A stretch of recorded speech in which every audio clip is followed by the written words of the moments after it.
Hello everyone, welcome back to my channel. Durga की पाठशाला में आपका स्वागत है बच्चों। तो आज हम सीखेंगे कक्षा 5 का चैप्टर 5 चिड़ियाघर की सैर। इस इकाई में चिड़ियाघर के कुछ जानवरों के बारे में बताया गया है। तो बच्चों, इस इकाई में એટલે કે આ ચેપ્ટરમાં બાળકો ચિડિયાઘર એટલે કે પ્રાણી સંગ્રહાલય જેને આપણે કહીએ છીએ એના कुछ जानवरों એટલે કે જે પ્રાણીઓ રહે છે એમના વિશે આપણને જણાવવામાં આવ્યું છે। આગળ વધીએ। कल गीता अपने दादाजी के साथ चिड़ियाघर गई थी। એટલે કે કાલે ગીતા જે છે, ગીતા નામની જે છોકરી છે એ તેના દાદાજીની સાથે चिड़ियाघर એટલે કે प्राणी संग्रहालय गई હતી। उसने देखा कि शेर के पिंजरे के पास बहुत भीड़ थी। એણે શું જોયું બાળ મિત્રો? એણે જોયું કે સિંહ જે છે એના પાંજરાની પાસે ખૂબ જ ભીડ એટલે કે લોકોનો જમાવડો હતો। शेर गरजा तो सब डरकर पीछे हट गए। शेर એટલે કે સિંહ જે છે એણે ગર્જના કરી તો શું થયું બાળ મિત્રો? સિંહે ગર્જના કરી તો બધા જ જે લોકો, જે ભીડ હતી એ ગભરાઈને પાછળ હટી ગઈ। सामने लोग लंगूर को मूंगफली और केला खिला रहे थे। હવે જસ્ટ સામે જ એટલે કે એમની સામે સિંહનું જે પાંજરું હતું એની સામે શું થાય છે બાળ મિત્રો? લંગૂર જે છે એને લોકો શું કરી રહ્યા હતા? मूंगफली અને કેળા ખવડાવી રહ્યા હતા।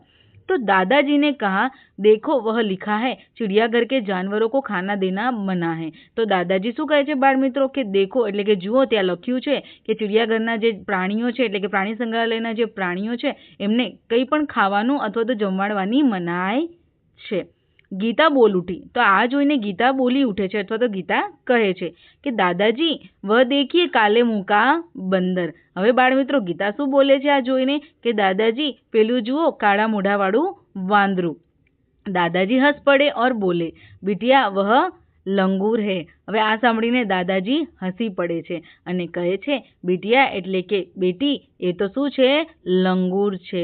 લંગૂર કા મુંહ કાલા હોતા હૈ એટલે કે લંગૂર જે હોય છે એનું મોઢું કાળા રંગનું હોય છે અથવા તો એનું મોઢું કાળું હોય છે। એક જગહ ગેંડા દિખાઈ દિયા जिसकी नाक पर बड़ा सा सिंग था।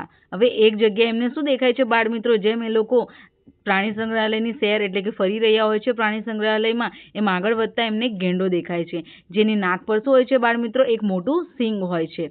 साथ वाले बाड़े में लंबी गर्दन वाला जिराफ धीरे धीरे टहल रहा था।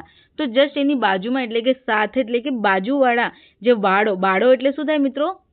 એક જગ્યા કે જે ચારે બાજુથી ઘેરાયેલી હોય છે તો પેક હોય છે, એને વાડો કહેવામાં આવે છે। ત્યાં શું હતું? લાંબી ડોકવાળું ગરદન એટલે ડોક। તો લાંબી ડોકવાળું જીરાફ ધીરે ધીરે टहल रहा था એટલે કે ધીરે ધીરે ચાલી રહ્યો હતો।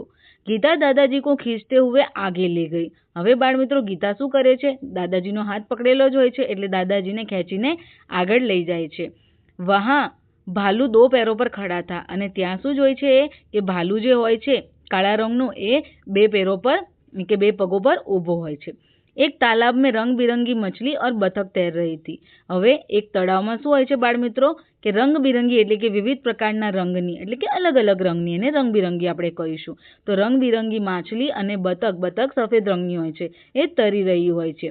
गीता ने दादाजी को दूसरी ओर इशारा करके दिखाते हुए कहा, दादाजी दादाजी। હવે શું થાય છે બાળ મિત્રો? ગીતા શું કરે છે? દાદાજીને બીજી દિશાએ ઇશારો એટલે કે સંકેત આપે છે અને કહે છે દાદાજી દાદાજી। वह देखिए पत्थर चल रहा है। એણે શું જોયું કે એ શું કહે છે કે પથ્થર चल रहा है એટલે કે જે પથ્થર હોય છે એ ચાલી રહ્યું છે। તો દાદાજી ઉસે સમજાते हुए बोले, बिटिया यह કછુઆ है। હવે શું કહે છે દાદાજી? એને શું કહે છે? દાદાજી એની જે છોકરી છે, પોતી જે છે, બેટી જે છે એને સમજાવતા બોલે છે કે બિટિયા એટલે કે દીકરી આ તો શું છે? કાચબો છે। जब इससे डर लगता है तो वह अपनी गर्दन और हाथ पैर अपने खोल में छिपा लेता है। શું કહે છે બાળ મિત્રો? દાદાજી એને સમજાવતા કહે છે કે જ્યારે એને બીક લાગે છે ત્યારે શું કરે છે? પોતાની ગરદન એટલે કે ડોક અને હાથ પેર એટલે કે એના હાથ પગ જે હોય છે એ અપની ખોલ એટલે શું થાય બાળ મિત્રો? તમે કાચબો જોયો હશે તો એનો જે ઉપરનો કડક ભાગ હોય છે જે તમે એને સ્પર્શ કરશો તો તમને પથ્થર જેવો લાગશે, એકદમ કડક, એને એની ખોલ કહેવામાં આવે છે। તો એનો જે ઉપરનો કડક ભાગ છે એને ખોલની અંદર એ શું કરે છે? પોતાનું મોઢું અને પોતાના હાથ પગ જ્યારે એને ડર લાગે છે એટલે કે બીક લાગે છે તો એ છુપાવી દે છે, સંતાવી દે છે। ખોલ इसका रक्षक है અને આ ખોલ જ શું છે? એની રક્ષક એટલે કે એની રક્ષા કરનારું છે। गीता दौड़कर आगे गई। હવે શું થાય છે બાળ મિત્રો? ગીતા દોડીને એટલે કે ભાગીને આગળ વધે છે। એક બડે તાલાબ में मगर तैर रहे थे। એક મોટું તળાવ હતું, ત્યાં શું થઈ રહ્યું હોય છે બાળ મિત્રો? મગર જે છે એ તરી રહ્યા હોય છે। જૈસે ही એક મગરને મુંહ ખોલા એટલે કે જેવું જ એક મગર પોતાનું મોઢું ખોલે છે, गीता ने डरकर दादाजी का हाथ पकड़ लिया। गीता घबराई जाए छे अने ए घबराईने दादाजीनो हाथ पकड़ी ले छे। कुछ और आगे एक बड़ा सा पिंजरा था अने जेवा ए लोको आगळ वधे छे त्यां एक मोटुं પાંજરું एमने जोवा मळे छे। उसमें बहुत सी चिड़िया थी अने एनी अंदर शुं हती? खूब એટલે એકથી વધારે એટલે બહુ એટલે કે ખૂબ પ્રકારની ખૂબ જ વધુ ચકલીઓ હોય છે। ગીતાને ખુશી સે તાલી બજાઈ। હવે ગીતા ખુશ થઈ જાય છે અને તાળીઓ વગાડે છે અને કહા અને પછી એ કહે છે, વહ દેખો હરિયલ તોતા, પેલું જુઓ લીલા કલરનો પોપટ। दादाजी ने कहा, हाँ और उधर देखो वह सफेद वाला विदेशी पक्षी है जिसे कातुआ कहते हैं। હવે દાદાજી પણ કઈ જોઈ છે તો દાદાજી કહે છે હા, અને પેલી બાજુ જુઓ એ સફેદ વાળું વિદેશી પ્રાણી છે જેને શું કહેવામાં આવે છે બાળ મિત્રો? કાતુઆ, જેનું નામ શું છે? કાતુઆ છે। ગીતા ચહકકર બોલી। ચહકકર એટલે એકદમ ખિલખિલાવીને, ખુશીને। તો ગીતા ખુશ થઈ જાય છે અને બોલે છે, કહે છે, दादाजी कुछ चिड़िया तो हमारे घर के पास भी दिखाई देती है जैसे गोरैया। એટલે કે દાદાજી ઘણી બધી ચકલીઓ તો આપણા ઘરના પાછું પણ જોવા મળે છે, જેવી રીતે ગોરૈયા। पिछले साल पिकनिक पर हमने बाग में नाचता हुआ मोर भी देखा था। એટલે કે પાછલા વર્ષે પિકનિક એટલે કે બાળકો વેકેશન પર અમે લોકોએ બાગ એટલે કે બગીચાની અંદર નાચતો મોર પણ જોયો હતો। તો બાળ મિત્રો તમે પણ ક્યારેય નાચતો મોર અથવા તો શાંત मोर જોયો હોય તો તમે कमेंट बॉक्स में टाइप કરી શકો છો। दादाजी ने गीता को बताया कि सबसे बड़ी पक्षी शामरुग होता है। दादाजी પછી ગીતાને શું કહે છે કે सबसे बड़ा पक्षी એટલે કે બધાથી મોટું જે પક્ષી હોય છે કદમાં એ શામરુગ હોય છે। वह देखो शतुरमुख અથવા એને શતુરમુખ પણ કહેવામાં આવે છે। वह देखो शतुरमुख पेड़ की छाया में खड़ा है। અને પેલું જો શતુરમુખ જે છે એ ઝાડની એટલે કે વૃક્ષની છાયા એટલે કે છાયડામાં ઊભો છે। આગળ વધીએ બાળ મિત્રો। चिड़ियाघर में हाथी और ऊँट की सवारी भी कर सकते हैं। એટલે કે પ્રાણી સંગ્રહાલય જે છે એની અંદર હાથી અને ઊંટની સવારી પણ તમે કરી શકો છો। सामने आइसक्रीम का एक ठेला था એટલે કે સામે જ આઈસ્ક્રીમની એક દુકાન પણ હતી। दादाजी ने अपनी छड़ी टिकाई और गीता के लिए आइसक्रीम खरीदी। હવે દાદાજી શું કરે છે બાળ મિત્રો? પોતાની જે છડી છે એને રોકાવે છે, ઊભી રાખે છે અને ગીતાને શું આપે છે? એક આઈસ્ક્રીમ લઈને આપે છે। अब तक दोनों थक चुके थे અને આવી રીતે જ પ્રાણી સંગ્રહાલયના જે છે સैर કરતા કરતા બંને શું થાય છે બાળ મિત્રો? થાકી જાય છે। वे चिड़ियाघर के गेट से બહાર આए ને હવે શું થાય છે? એ લોકો પ્રાણી સંગ્રહાલયના ગેટ એટલે કે જે દરવાજો હોય છે ત્યાંથી મુખ્ય દ્વાર જે હોય છે ત્યાંથી બહાર આવે છે।